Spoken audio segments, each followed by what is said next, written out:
Hello po sa inyong lahat mga ka-crypto. Ako po si Pinoy Crypto Trader at sa video na ito ay atin pong pag-uusapan ang sinabi rito ng CEO ng Coinbase. Kung saan ang sabi niya rito ay si Ripple at saka ang XRP. Yan ang kanyang pagkapanalo po nito ay makakatulong sa kaso ni Coinbase. At ayan, bago po tayo magpatuloy ay nais ko po munang bigyang linaw ang aking disclaimer kung saan ang nilalaman po ng video na ito ay hindi po ito isang financial advice. For education and information purposes lamang po ang layunin nito. Maliban po dito ay nais ko na rin pong magbigay babala na wala pong kahit anumang group chat ang Pinoy Crypto Trader. Ayan po sila. Sabi dito, Coinbase CEO Brian Armstrong believes Ripple's recent win against the US SEC would help his company's quest against the regulatory agency. Ayan, sa mga hindi po nakakaalam ay hinahabol na rin po ng US SEC si Coinbase. Ayan. Kaya malaki po yung paniniwala dito ni CEO Brian Armstrong na kapag nanalo raw si Ripple, ayan, tuluyan na pong nanalo si Ripple laban kay US SEC ay makakatulong din po ito. Ayan, para sa kanila na sila ay manalo na rin laban sa mga regulatory agency. Ayan, Coinbase CEO Brian Armstrong has underlined how the recent ruling in favor of Ripple against the United States SEC helped his company.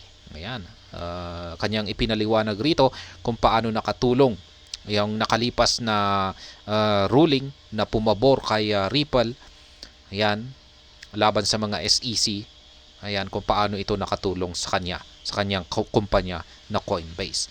Recall that the SEC sued Coinbase on June 5, alleging that the company operates an unregistered securities exchange and that its staking offer constituted unregistered securities under the US law. Ayan. Hinabol po ng US SEC si Coinbase noong June 5. Yan, noong June 5 pa po siya nagsimula. However, the SEC has since then lost a related case against Ripple where the judge ruled the secondary sales of XRP did not constitute securities transactions. Ayan. Na-content po natin ito. Yung nasa unang korte po ito, yung labanan ni Ripple at saka si SEC at pumabor po yung judge dito kay Ripple. Ayan, yun nga lang at nag-appeal din po kaagad si SEC kaya yan lumipat po sila sa much higher court. Referring to that ruling, Coinbase CEO Brian Armstrong said in a recent CNBC interview that it helps his company course of defense. Yan, ang sinabi po ni Brian Armstrong dito, ang CEO ng Coinbase, na yung first na kaso na nangyari dito kay Ripple kung saan ay pumabor yung judge sa kanila ay nakatulong daw po ito para mas nakatulong daw po ito kay Coinbase para mas lalong tumibay yung kanilang depensa. Coinbase CEO remains pro-regulation. Ayan, pro-regulation naman po siya, sang-ayon siya na ma-regulate ang lahat ng industriya ng cryptocurrencies. Despite expressing dissatisfaction at the SEC's regulation by enforcement approach, Brian Armstrong spoke favorably about the need for clear regulations for the crypto industry.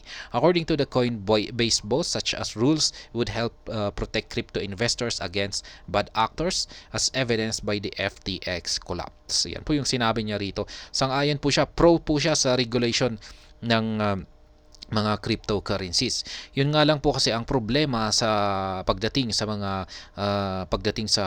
SEC ay wala po silang malinaw na regulations or patakaran na nailalabas hanggang sa ngayon sa crypto industry. Kaya yan po ang naging dahilan.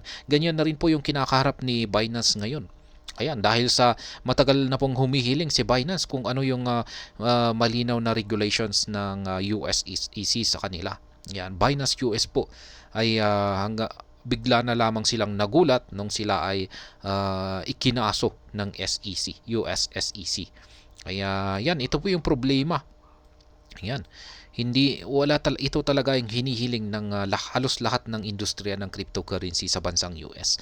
Yung ilabas naman nila yung malinaw na regulations nito para sila ay yung sila ay makasunod or para maiwasan nila kung ano yung pinagbabawal. Kaya yan, hindi na lamang yung basta biglang magugulat sila na meron na silang kaso kay SEC. Kaya ayan, pero sabi ni ng coin boss na si Brian Armstrong ay sang-ayon naman po talaga siya na ma-regulate ang mga cryptocurrencies. Yan, dahil makakatulong po ito sa mga investors para yan nga sila ay maprotektahan. Yan, para hindi raw po ito magaya sa nangyari na pag-collapse ng FTX. At ayan, ang masasabi ko naman po rito ay yan, may point naman po ang sinabi rito ng CEO ng Coinbase na si Brian Armstrong na ayan, sana nga ay matapos na ito yung nagaganap na yan yung mga kaso sa mga pagitan ng SEC at mga cryptocurrency dito sa bansang US. Maski tayo po ay nandito sa Pilipinas at kung pag iniisip natin na hindi po tayo naaapektuhan kasi nandito tayo sa ibang bansa, ay yung bansang US kasi ay ang laki po kasi ng mga investors dito ng mga cryptocurrency. Kaya kung meron pong hindi magandang nangyayari sa industriya ng cryptocurrency sa bansang US, ay nakakaapekto po ito sa presyo ng mga cryptocurrencies. Yan, kung pag hindi po maganda ay talagang negative po yung impact sa market prices ng mga crypto. Kaya yan, sana nga ay matapos na ito para siguro pag natapos na ito at maayos na, wala nang problema, ay dito siguro mas lalong titindi yung paglago ng mga cryptocurrencies. At ayan, hanggang dito na lamang po tayo sa video na ito. Sana po ay inyong nagustuhan ang aking paliwanag dito. Kung inyo po itong nagustuhan ay pakiclick lamang po ang like button nito. Para naman po sa mga bago lamang dito, kayo po ay aking inaanyayahan para mag-subscribe. Pakiclick na rin po ang bell icon nito dahil ito po ang siyang magsisilbing notification nito sa mga bago kong videos na akin pong ina-upload sa aking YouTube channel na ito. Marami pong salamat sa panonood. Ingat po tayo lagi at God bless po sa ating lahat.